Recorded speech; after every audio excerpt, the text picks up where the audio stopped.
পর কখনো আপন হয় না সেটা জানি, কিন্তু রক্তের সম্পর্ক যখন নিজের স্বার্থের জন্য নিজের দিকটাকেই বড় করে দেখে, তখন ভাবি তারা কতই না আপন ছিল, তাদের জন্য কতই না কি করলাম। তাদেরকে এত ভালোবেসেও তারা স্বার্থের জন্য বেইমানি করলো। নিজের মায়ের পেটের ভাই যদি ভাইয়ের সাথে বেইমানি করে, সে জায়গায় অন্যের দোষ দিয়ে আর কি হবে, আর অন্যরা তো স্বার্থপর হবেই। তাই তো আপনজনের কষ্টের কথা কারো কাছে যায় না বলা, আর মেনেও নেওয়া যায় না। এভাবে হাজার ভাই বোনের সম্পর্ক নষ্ট হয়ে যায়। ভালো থাকুক পৃথিবীর সকল ভাই বোনের ভালোবাসা। সম্মানিত দর্শক, আসসালামু আলাইকুম। আমি ফাতেমা বলছি নারায়ণগঞ্জ থেকে। সবাইকে ওয়েলকাম জানিয়ে শুরু করছি নতুন আরও একটি লাইফস্টাইল ব্লগ। আশা করছি পুরো ভিডিওটি শেষ পর্যন্ত দেখবেন ইনশাআল্লাহ। ভিডিওটি আপনাদের কাছে ভালো লাগবে। শুরুতে আমি রঙের যে ডিব্বাগুলো সেগুলো দেখালাম, মানে ওগুলো হচ্ছে একটা অনুষ্ঠানে যাওয়া হবে, তো এই জন্য সেগুলো আনা হয়েছে। পরে আপনাদের সাথে শেয়ার করব। তারপর তো ঘরের যে টুকিটাকি কাজ ছিল সেগুলো করলাম, অনেক কিছুই সেলাই টেলাই করলাম। তারপর হচ্ছে দুপুরকার রান্না করার জন্য চলে আসলাম, কারণ রোজার মাস। এখন তো অনেকটা কাজই সকালের দিকে কম থাকে, তো বিকেলেই কিন্তু রান্নাবান্নার চাপটা পড়ে। তো যাই হোক, ওই ফাঁকে আমি সেলাই যে কাজটা সেটা সেলাই করে নিয়েছি, 3 সেট 3 পিস সেলাই করে নিয়েছি। অন্য টুকিটাকি কাজ ছিল সেগুলো সেলাই করে নিয়েছি। এরপর চলে আসলাম রান্না করার জন্য। এই তো এখানে মোরগ টোরগ আমি কেটে রেডি করে নিচ্ছি, আর আমার মেয়ে এই রেসিপিটা তৈরি করতেছে। এটা হচ্ছে ডিম দিয়ে স্যান্ডউইচ বানানো হবে আজকে। পেঁয়াজু আলুর চপ এইসব ভাজাভাজি হবে না ইফতারিতে। আসলে ডেলি কিন্তু ভাজা পোড়াটা খাওয়া ভালো না স্বাস্থ্যের জন্য, আর খেতেও ভালো লাগে না।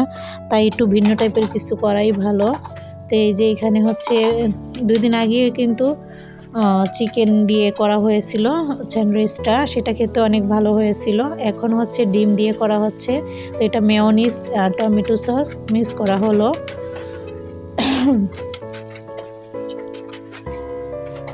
ভালো করে মিশিয়ে নেওয়ার পর এখন হচ্ছে উপর দিয়ে কিছুটা ধনিয়া পাতা ছড়িয়ে দিতে হবে। তো এই তো ধনিয়া পাতা দেওয়া হলো।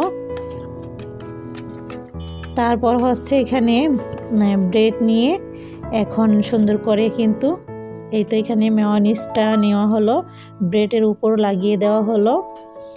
এরকম 2 পিস নিয়ে একটাতে মেয়োনিজ আর একটাতে হচ্ছে টমেটো সস, দুইটাতে 2 পদ লাগিয়ে দিলেই হবে। তো দেখুন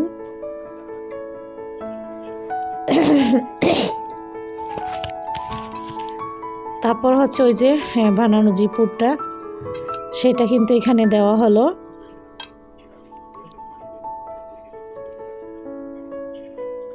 এইভাবে করে রেডি করুক, আর আমি এই পাশে হচ্ছে রান্নাটা করতেছি। মেয়ে হচ্ছে রেডি করতেছিলাম, একটু ভিডিও শুট নিয়েছি।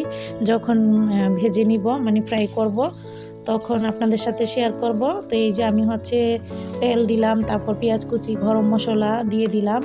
এখন আমি এখানে ওই যে দেশি যে মোরগটা যেটা আর কি কিনে আনলো কেটে কুটে নিলাম, সেটা এখন রান্না করব। তো এখানে দিয়ে দিয়েছি আদা রসুন বাটা। খুবই ঠান্ডা লেগে গলাটা বসে গেছে, কিছু মনে করবেন না প্লিজ। এই তো এখানে হচ্ছে এখন পেঁয়াজ দেওয়া হলো, শিং মাছ রান্না করা হবে, এই জন্য 2টা কড়াই 2 চুলায় বসিয়ে দিয়েছি।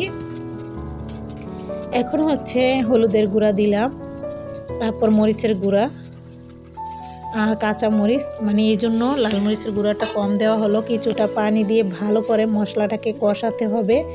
ওইটা হচ্ছে মুরগির গোশ বসাবো এই জন্য। আর এই পাশে এখন যেটা দিতেছি এটা হচ্ছে শিং মাছের জন্য। পেঁয়াজটা দিলাম, তারপর দিয়ে দিলাম আদা রসুন বাটা, হলুদের গুঁড়া, মরিচের গুঁড়া, কাঁচা মরিচ, ধনিয়া গুঁড়া, এইসব দিয়ে একটু পানি দিয়ে ভালো করে মশলাটাকে কষিয়ে নিব। আর অবশ্যই লবণ দিতে হবে। তো যাই হোক, এই তো 2 পাশে মানে 2 চুলাতে কিন্তু কষিয়ে নিতেছি। তো আমি এই পাশে হচ্ছে আমার মুরগির গোশটা যে রান্না করব সেই মশলাটা ভালো মতো কষানো হয়ে যাওয়ার পর দিয়ে দিলাম সেই গোশটা। এই পাশে আবার শিং মাছের জন্য যে কষাইতেছিলাম মশলাটা সেটাও হয়ে গেছে, শিং মাছটাও আমি দিয়ে দিয়েছি। তো এইভাবে করে দোনো চুলায় রান্নাটা করতে থাকবো। আর মাশাআল্লাহ এবার কিন্তু গ্যাস নিয়ে তেমন একটা সমস্যা হয় না, কারণ রান্না করার সময় গ্যাস যতটুকু থাকে রান্না করা যায়, ভাজা পোড়াও করা যায়, কোনো সমস্যা হয় না।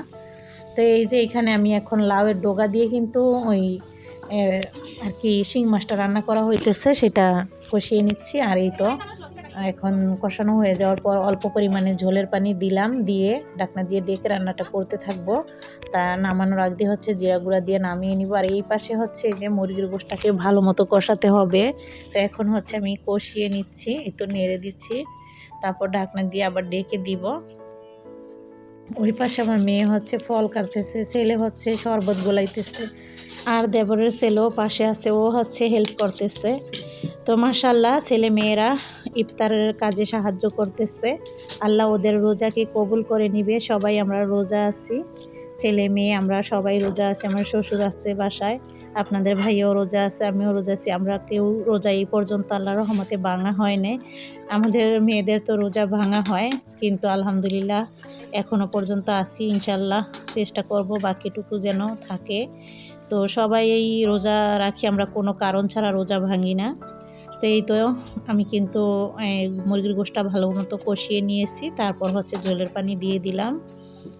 এখন হচ্ছে শিং মাছের তরকারিটা নামিয়ে নিচ্ছি, আর এই পাশে গোশটা দিয়ে দিলাম। আর এখন হচ্ছে ওই যে হ্যাঁ ডিম স্যান্ডউইচ ভেজে নিব। এই তো এক এক করে হচ্ছে এখন আমি ভাজতে থাকবো। আর ইফতারেরও সময় হয়ে যাচ্ছে, মানে এখন বেশি একটা সময় নাই, তো আমি হচ্ছে চালু চালু করে ভাজতেছি।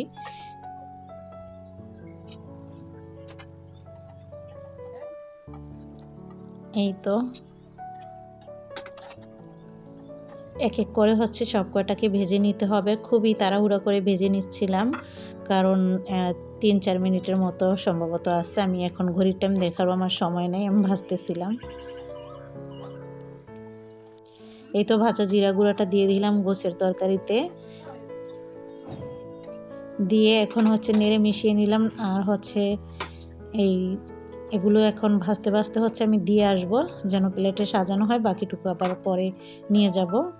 হয়ে গেছে আজানের সময়, তো প্লেট সাজানো লাগবে, তো এই জন্য আমি হচ্ছে এখন দিয়ে দিব। তো দিয়ে আসলাম, আর এই তো আমি উল্টিয়ে পাল্টিয়ে কিন্তু এখন ভেজে নিচ্ছি।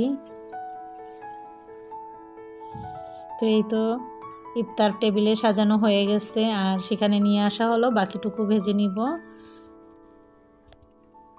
তো আমার শ্বশুরও বসে পড়েছে, আমরা সবাই কিন্তু এখন কাজ কাম কমপ্লিট করে বসে পড়ছি। আর আজানও দিয়ে দিচ্ছে, সবাই আলহামদুলিল্লাহ ইফতার করে নিচ্ছি। এই পাশে গোছের তরকারিটা একটু বাকি ছিল, এই তো আমি এসে একটু নেড়ে দিয়ে এলাম। তো আশা করছি আপনাদের কাছে ভালো লাগছে ভিডিওটি। সবাই ভালো থাকবেন, সুস্থ থাকবেন। এখানেই বিদায় নিচ্ছি। আল্লাহ হাফেজ।